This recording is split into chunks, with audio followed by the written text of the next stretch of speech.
तो आप सभी को नमस्ते। आज हम कक्षा 7वीं की सामाजिक एवं राजनीतिक जीवन पुस्तक पाठ 10 18वीं शताब्दी के नए राजनीतिक गठन पढ़ेंगे। आइए देखते हैं। प्रश्न नंबर 1, निम्नलिखित में मेल बिठाइए। सूबेदार, प्रांतीय सूबेदार। फौजदार, एक मुगल सैन्य कमांडर, सेना का कमांडर। इराजादार, एक राजसव कृषक, किसान। मिसल, सिख योद्धाओं का समूह। चौथ, मराठों द्वारा लगाया गया कर। कुनबी, मराठा कृषक योद्धा। उमरा, उच्च अभिजात। अगला प्रश्न है, रिक्त स्थान भरो। औरंगजेब ने खालिस्तान में एक लंबी लड़ाई लड़ी। दक्कन में, दक्कन यानी दक्षिण में। उमरा और जागीरदार मुगल खालिस्तान के शक्तिशाली अंग थे साम्राज्य के। आसफ जाह ने हैदराबाद राज्य की स्थापना खालिस्तान में की 1724 में। अवध राज्य का संस्थापक खालिस्तान था, सादत खान था। अगला प्रश्न है बच्चों, सही और गलत बताइए। नादिर शाह ने बंगाल पर आक्रमण किया। गलत। सवाई राजा जयसिंह इंदौर का शासक था। गलत। गुरु गोविंद सिंह सिखों के 10वें गुरु थे। सही। पुणे 18वीं शताब्दी में मराठों की राजधानी थी। सही। सादत खान के पास कौन कौन से पद थे? सादत खान के पास निम्नलिखित पद थे। सूबेदारी, नंबर 2 दीवानी और फौजदारी, नंबर 3 सूबे के राजनीतिक, वित्तीय और सैनिक मामलों के अधिकार। अगला प्रश्न है, अवध और बंगाल के नवाबों ने जागीरदारी प्रथा को हटाने की कोशिश क्यों की? अवध और बंगाल के नवाबों ने जागीरदारी प्रथा को हटाने की कोशिश इसलिए की क्योंकि ये नवाब प्रगतिशील विचारों के थे और किसानों के प्रति सच्ची हमदर्दी रखना चाहते थे। नंबर 2, अवध और बंगाल के नवाब भूमि और कृषि के क्षेत्र में सुधार करना चाहते थे क्योंकि जागीरदारी प्रथा किसानों के शोषण और कृषि के पिछड़ेपन के कारण थी। अगला प्रश्न है, 18वीं शताब्दी में सिखों को किस प्रकार संगठित किया गया?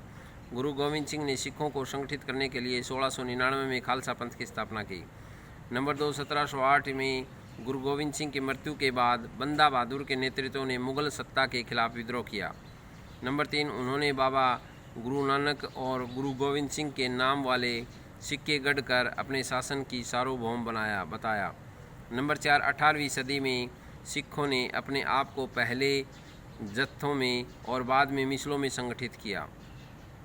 अगला नंबर 5, जत्थों और मिसलों की सेनाएं दल खालसा कहलाती थी। नंबर 6, सिखों ने राखी व्यवस्था स्थापित की जिसमें उन्होंने किसानों का संरक्षण प्रदान किया। नंबर 7, गुरु गोविंद सिंह ने खालसा को प्रेरित करते हुए कहा कि शासन उनके भाग्य में है। अगला प्रश्न है बच्चों, मराठा शासक दक्कन के पार विस्तार क्यों करना चाहते थे? यानी दक्कन से ज़्यादा अपने राज्य का क्यों बढ़ाना चाहते थे? उत्तर देखिए, मराठा शासक दक्कन के पार इसलिए विस्तार करना चाहते थे। नंबर 1, पूरे दक्कन पर अधिकार करके मराठा स्वयं को प्रायद्वीप की सर्वोच्च शक्ति बनाना चाहते थे। नंबर 2, वे विघटन और पतन की तरफ जा रहे मुगल साम्राज्य के पतन को तीव्र करना चाहते थे।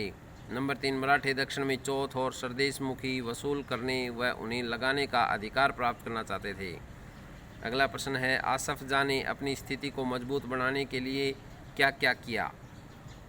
उत्तर है, आसफ जाह मुगल साम्राज्य के दक्कन प्रांतों का सूबेदार था। उसने अपनी स्थिति को मजबूत बनाने के लिए निम्नलिखित नीतियां अपनाई।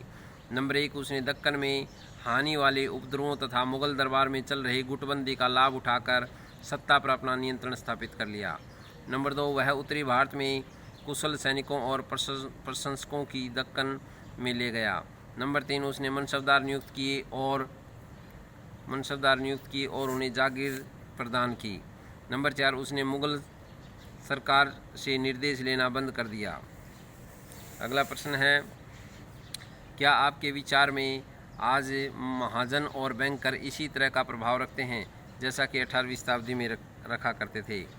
उत्तर है, 18वीं सदी के महाजन तथा साहूकार बैंकर बहुत अधिक महत्व रखते थे। बड़े बड़े जागीरदार लगान चुकाने के लिए उनसे ऋण लिया करते थे। शासक वर्ग पर भी उनका प्रभाव था क्योंकि राज्य भी उनके ऋण लेता था। परंतु आज स्थिति बदल चुकी है। आज बैंकों से आसान किस्तों और कम ब्याज पर ऋण लिया जा सकता है। प्रशासन ने भी उन्हें कोई विशेष महत्व नहीं दिया जाता।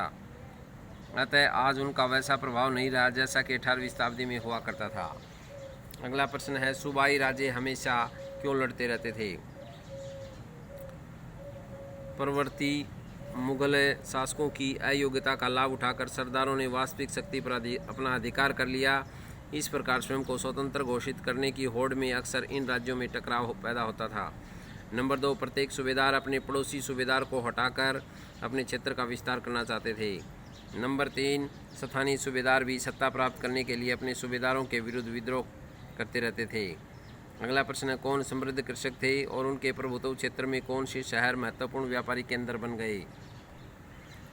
जाट समृद्ध कृषक थे, उनके प्रभुत्व क्षेत्र में पानीपत तथा बल्लभगढ़ महत्वपूर्ण व्यापारी केंद्र बन गए। अगला प्रश्न है, पानीपत की लड़ाइयाँ बताओ। पानीपत की प्रथम लड़ाई, प्रथम युद्ध 1526 में बाबर और इब्राहिम लोदी के बीच में। नंबर 2, पानीपत का दूसरा युद्ध 1556 में अकबर और हेमू के बीच में। नंबर 3, पानीपत का तीसरा युद्ध 1761 में अहमद शाह अब्दाली और मराठों के बीच। अगला प्रश्न है, दल खालसा क्या था? 18वीं शताब्दी में कई योग्य नेताओं के नेतृत्व में सिखों ने अपनी आप को पहले जत्थों में तथा बाद में मिसलों में संगठित किया। मिसल या जत्थे समूह को कहते हैं। इन जत्थों या मिसलों की संयुक्त सेनाएं दल खालसा कहलाती थी। अगला प्रश्न है, राखी व्यवस्था क्या थी?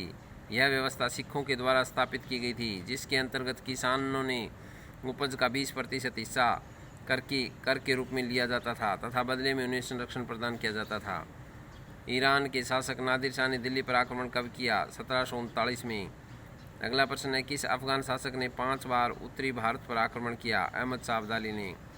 पुराने मुगल प्रांतों से जिन उत्तराधिकारी राज्यों का उद्भव हुआ उनमें से 3 प्रमुख राज्य कौन से थे? अवध, बंगाल, हैदराबाद। अवध के संस्थापक कौन थे? सआदत खान। बंगाल के संस्थापक कौन थे? मुर्शिद कुली खान। हैदराबाद के संस्थापक कौन थे? आसफ जाह। मुगल बादशाह फर्रुखसियर के दरबार का एक अत्यंत शक्तिशाली सदस्य कौन था? आसफ जाह। सआदत खान को अवध का सूबेदार कब नियुक्त किया गया? 1722 में। सवाई राजा जयसिंह ने कहाँ अपनी राजधानी बनाई थी? जयपुर में। खालसा पंथ की स्थापना कब और किसने की? 1699 में गुरु गोविंद सिंह ने। 1708 में गुरु गोविंद सिंह की मृत्यु के बाद नेतृत्व में खालसा ने मुगल सत्ता के खिलाफ विद्रोह किया, बंदा बहादुर के नेतृत्व में। बंदा बहादुर को कब बंदी बना लिया गया? 1715 व 16 में मार दिया गया। राजा रणजीत सिंह ने 1749 में किसने अपनी राजधानी बनाया? किसको अपनी राजधानी बनाया? लाहौर को। अगला प्रश्न है, मराठा राज्य में किसने शक्तिशाली योद्धा परिवारों की सहायता एक स्थायी राज्य की स्थापना की? शिवाजी ने। शिवाजी का जन्म कब हुआ? 1630 ईस्वी में। कब मराठा साम्राज्य का काफ़ी विस्तार हुआ? 1720 से 1761 के बीच। किसके राज में भरतपुर शक्तिशाली राज्य के रूप में उभरा? सूरजमल के राज में। फ्रांसीसी क्रांति कब हुई? 1789 में। जाटों का सबसे शक्तिशाली नेता कौन था? सूरजमल। जाटों ने किसके नेतृत्व में दिल्ली के पश्चिम में स्थित क्षेत्र पर अपना नियंत्रण स्थापित कर लिया था? अपने नेता चूड़ामन के नेतृत्व में। दल खालसा के सामूहिक निर्णय क्या कहलाते थे? गुरुमता। गुरुमता का क्या अर्थ है? गुरु के प्रस्ताव। भरतपुर के जाट राज्य का संस्थापक कौन था? चूड़ामन। तो बच्चों, ये हमारा पाठ पूरा हुआ। आशा आपको समझ में आया होगा। बार बार पढ़ें। धन्यवाद।